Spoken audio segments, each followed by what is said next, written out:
Pensemos por un momento en un mundo sin fábricas, sin trenes, sin siquiera la idea de que todos somos iguales ante la ley.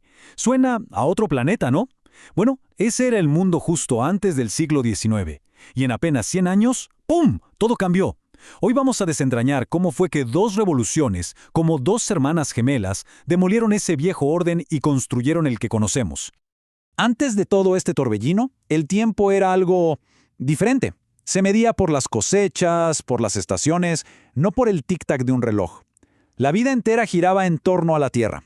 Y el poder, bueno, el poder venía de arriba, de reyes y nobles que decían gobernar por mandato divino. Era un mundo, sí, muy estable, pero también increíblemente estancado. Pero de repente, dos fuerzas gigantescas chocaron de frente con este mundo antiguo, y lo hicieron pedazos. Por un lado, una revolución de hierro, de carbón, de vapor, la revolución industrial. Y por el otro, una revolución de ideas, de derechos, de guillotinas, la revolución francesa. Y juntas cambiaron para siempre el rumbo de la historia. Y esa es la gran pregunta que nos convoca hoy. ¿Cómo es posible que la mezcla de una revolución económica y una revolución política le diera forma no solo a un siglo, sino a la estructura misma de la sociedad en la que vivimos hoy? Es una pregunta clave. Bueno, para tratar de entenderlo, pensemos en la imagen de dos motores gemelos. Dos motores que impulsaron todo este cambio, trabajando al mismo tiempo en paralelo. La Revolución Industrial y la Revolución Francesa. Y aquí los vemos, cara a cara, los dos motores del cambio.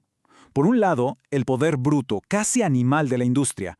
Un poder capaz de mover montañas, de transformar paisajes enteros y crear una riqueza que nunca antes se había visto. Y por el otro lado, el poder más sutil pero igual de explosivo de las ideas.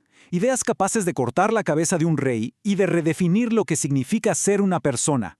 La pregunta es, ¿qué pasa cuando pones a funcionar estos dos motores al mismo tiempo? Ok, empecemos por el primero. Hablemos de ese motor económico, de los cambios brutales, económicos y sociales que trajo la revolución industrial.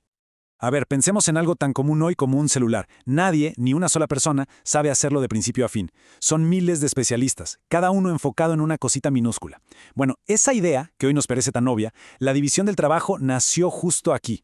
Adam Smith, con su famoso ejemplo de la fábrica de alfileres, se dio cuenta de algo increíble. Si 10 personas se especializaban, cada una en una partecita del proceso, juntas podían producir miles y miles de alfileres más que si cada una intentara hacer el alfiler completo. Fue una revolución, y desató una verdadera explosión de productividad.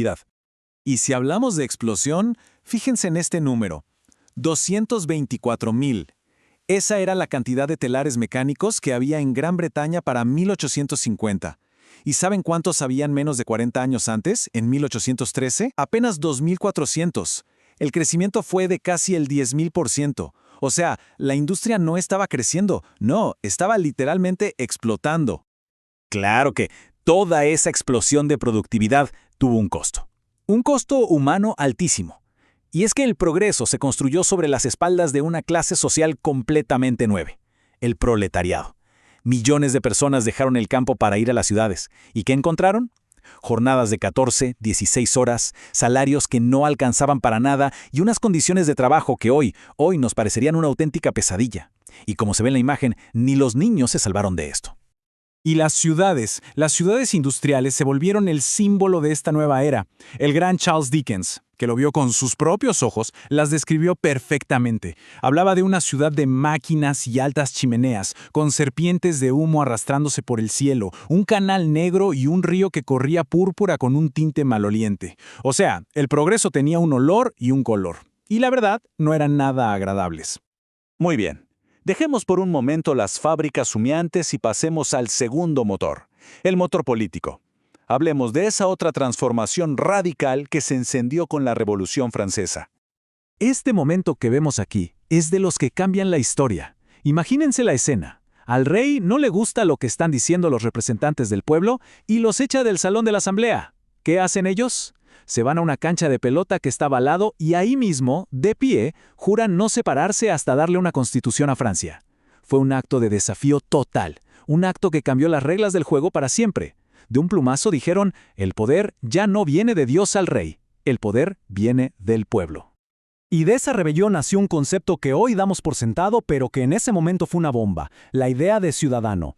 Es que antes de eso uno no era ciudadano, era súbdito de un rey. Tu vida entera estaba definida por la cuna en la que nacías. Pero un ciudadano, ¡ja! Eso es otra cosa. Un ciudadano es un individuo con derechos, con deberes, y que es igual a todos los demás ante la ley, ni más ni menos. Esa idea, tan simple y tan potente, es la base de toda democracia moderna. Pero ojo, no pensemos que la revolución fue un desfile pacífico. Para nada. Fue un proceso caótico, violento. Hubo momentos de un idealismo increíble, como la Declaración de los Derechos del Hombre, pero también hubo momentos de una brutalidad espantosa, como el famoso Reinado del Terror. Y al final de todo ese caos, surgió una figura que iba a poner a Europa de cabeza, Napoleón Bonaparte. Un hombre que, y esta es la gran paradoja, se terminó coronando emperador, supuestamente para salvar los principios de la revolución. Bien, ya vimos los dos motores por separado. Ahora viene lo interesante. ¿Qué pasó cuando empezaron a chocar entre sí? ¿Cómo esta mezcla de revolución económica y política creó una sociedad totalmente nueva, sí, pero también llena de nuevas tensiones? Y es que aquí es donde la cosa se pone realmente conflictiva. Por un lado, la revolución industrial estaba creando una riqueza nunca antes vista, pero al mismo tiempo generaba una pobreza y una miseria espantosas. Y por el otro lado, la revolución francesa acababa de gritarle al mundo que todas las personas nacían libres e iguales. ¿Se entiende la contradicción? Era una bomba de tiempo. A este conflicto gigante se lo llamó la cuestión social, y fue el gran dilema de todo el siglo XIX. Entonces teníamos esto. Por un lado, el ideal, la promesa, un mundo de ciudadanos libres, iguales ante la ley, persiguiendo el progreso. Y por otro lado, la cruda realidad, un mundo partido en dos, con una nueva clase de burgueses industriales haciéndose ricos y una masa enorme de trabajadores viviendo en la miseria. La pregunta que flotaba en el aire era, ¿cómo reconciliamos esto? ¿Cómo hacemos que la promesa de la igualdad política encaje con la brutal desigualdad económica? Pues la respuesta a esa pregunta no se encontró en los parlamentos, sino en las calles, en las barricadas. Durante décadas Europa fue un auténtico polvorín. Hubo estallidos en los años 20, en los años 30 y sobre todo la gran explosión de 1848, la llamada Primavera de los Pueblos. Miles y miles de personas por toda Europa se levantaron para exigir que la promesa de 1789 se cumpliera de verdad. No solo querían pan, también querían derechos, y estaban más que dispuestos a luchar por las dos cosas. Y todo esto nos lleva, finalmente, a la herencia que nos dejó todo este proceso. Un legado que, como vamos a ver, es duradero pero también muy contradictorio. Es que, si nos paramos a pensar, el legado del siglo XIX está en todas partes. Vivimos en economías capitalistas. La mayoría de nosotros viven democracias, o al menos aspiramos a ellas. Nuestro mundo se organiza en estados-naciones. Todo eso, el ADN de nuestro mundo moderno, se forjó en el fuego de esa doble revolución. Pero, claro, también heredamos sus problemas, sus conflictos no resueltos, la desigualdad, la tensión social y esa eterna pregunta de si el progreso es realmente para todos o solo para unos pocos afortunados. Y con esa pregunta nos quedamos. El siglo XIX nos regaló el progreso, la tecnología, la increíble idea de que los seres humanos podemos ser dueños de nuestro propio destino. Pero la pregunta del millón es, ¿nos dio también justicia?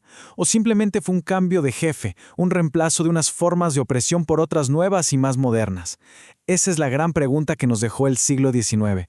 Una pregunta que, siglo y medio después, todavía estamos tratando de responder.